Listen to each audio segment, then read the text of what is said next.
becomes wrong, because Egypt has many relations. One of them is Russia.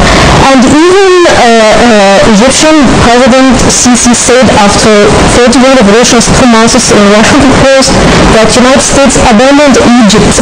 And at that time, Egypt made United States, but unfortunately, EU and United States abandoned Egypt in a critical time, the time that it fight terrorism. And that does not mean Egypt will not have a strong relation with the United States, but it's the foreign policy that you have too many partners in the regions. Even though Russia has many problems in the regions, as you see, the relations, regional relations with Russia differ from country to another. It depends on the interest itself. For that reason, Egypt should work with Russia as for interest, not any ideological stances. When I speak of power, what comes to my mind is the United Nations, and you would always likely see at any critical file Russia and China taking a stance that is most likely to be against the stance of the United States and other European countries. And I know Egypt is trying to win a permanent seat representing Africa in the UN. That was also one of the recommendations of the African Union Summit that was held just a week ago in Ethiopia. And regarding Egypt's stance and position, permanent seat in the UN, how far can Russia support Egypt in the United Nations? Yes, Russia is an important country in the world region, and she is a permanent country and have permanent seat in the Security Council that can veto in any decisions by other countries. And even Russia and China, the two countries, can alone support Egypt in its battle against terrorists. And even other countries, I see after the presidential elections, support Egypt to a large extent, and that it recognizes what Egypt is suffering from. And I think in the long run, the countries will not interfere in its security. For very long years, as you said, I mean, regarding of how stronger, if I may say, the relationship between Egypt and Russia would be in the upcoming period, it would not necessarily mean that there would be a decrease in the Egyptian-US relations. But again, some people might question, well, where was this very strong relationship or cooperation between Egypt and Russia during the previous regimes? And why now is there this shifting point that maybe people would start to wonder, could Egypt start depending on another stronger ally than the United States? Or is it the political game that is being taking place in the region, again reflected by the circumstances of the Arab Spring, that have forced Egypt to depend on another ally or to have mutual interests with other allies? How do you see that? Yeah. Washington is no longer the most important player in the region as in the past. There are many other regional players like Russia and China, and even what's going on in the regions reflect that Egypt should look for another allies in the region. And even at that time, we see that there is instability in the regions, and the battle against ISIS is not working well, and the game that the goal that Barack Obama called for destroying ISIS is not achieving yet, and ISIS is expanding into Syria and Iraq. The two countries, Russia and Egypt, what's important, the two countries does not ever intervene in affairs of other countries. We always call for political solutions and refuse. Interfering is a big word. When you speak of interfering in other internal affairs of countries, do you mean this financing terrorists standing in the interests of this country, spying, do these all fall under interfering? Because what kind of interference are we stating to here? Yes, interference, it has two fronts. One of it is to call, for example, Bashar al-Assad, you should withdraw and leave your power and control to the political oppositions. Egypt does not call for that, or even Russia. It's called for political solutions. Even what happened in Iraq after ISIS taking part or taking the seats in Mosul in June 2014, Egypt called for integrations of all Iraqi components within Iraqi society. That's one of the main interpretations of what's meaning of intervening in others' affairs.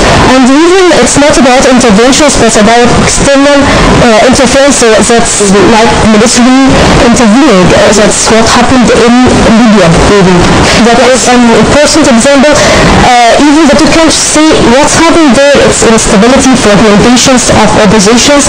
It's become every part have weapons that use against civilian people, and it's Libya become a failed state. It's a good example. Made them a good example for the two countries. Made them operate in the field of terrorism and in the calling for political solution. Yes. To what extent do you think that this visit could be reflected on the regional countries, the rest of the Arab world? We do know that Egypt is the backbone of the Arab world, and it's one of the main pillars of stability in the Middle East region. This visit, I'm sure, does also send some kind of signals to this region. What are these signals in your opinion? One of the main signals is that the political solutions is the main solution for what's going here in Egypt, in the region. Gulf countries, for example, believe in external solutions for instance to intervene and withdraw Bashar al-Assad.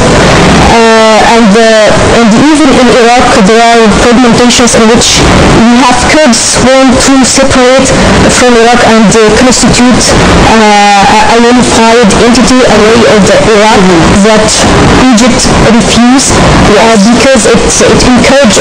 So what I'm trying to say, what you're trying to say here is that it does not necessarily mean that Egypt and Russia are supporting each other, that it necessarily means they're supporting each other's personal interests. So it does not mean that Egypt is supporting Russia in terms of the Syrian regime, for instance, and their isolated issues. It does not give that kind of signal when it comes to the reflection of the Gulf.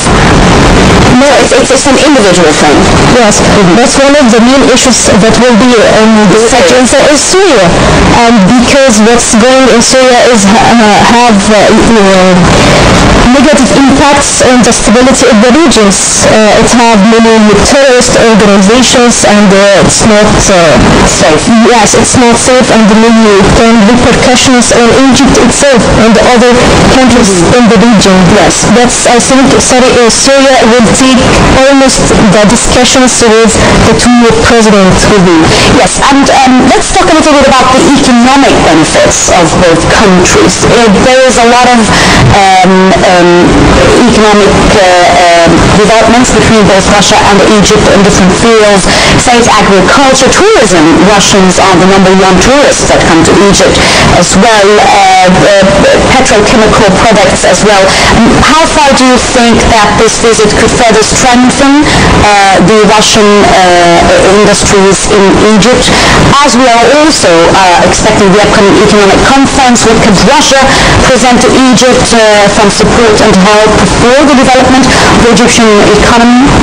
Yes, the two countries have good economic relations, and economic relation is one of the most important issues that the two countries should speak about, and we all expect that the two conversations will result in improving the economic relations, because Russia is considered one of the most country in the field of tourism, and also the number of trade between countries amounted like, I think, $4 billion. Yes, that's it's a big number compared to other countries in the world.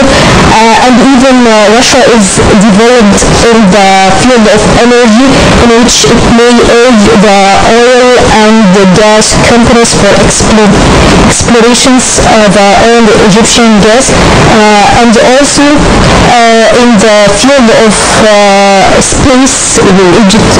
Russia is developed. I think the two countries had discussions regarding affecting the free trade agreements between Egypt and Eurasian countries, and also establishing an industrial zone, yes, in Egypt. And maybe we hope that they continue projects in Egypt, Russian projects in Egypt during the Soviet Union, like iron and steel in northern Iran and in upper Egypt. Yes, absolutely. We do hope, of course, that this visit would be very positively reflected on the Egyptian economy as a first priority, of course. And once again, we'd like to thank you very much, Riham, Mokbel, researcher at the Regional Center for Strategic Studies in Cairo. Thank you for joining us on Women's World. And this brings us to the end of our episode of Women's World program for this week. Thank you very much for watching. Thank you.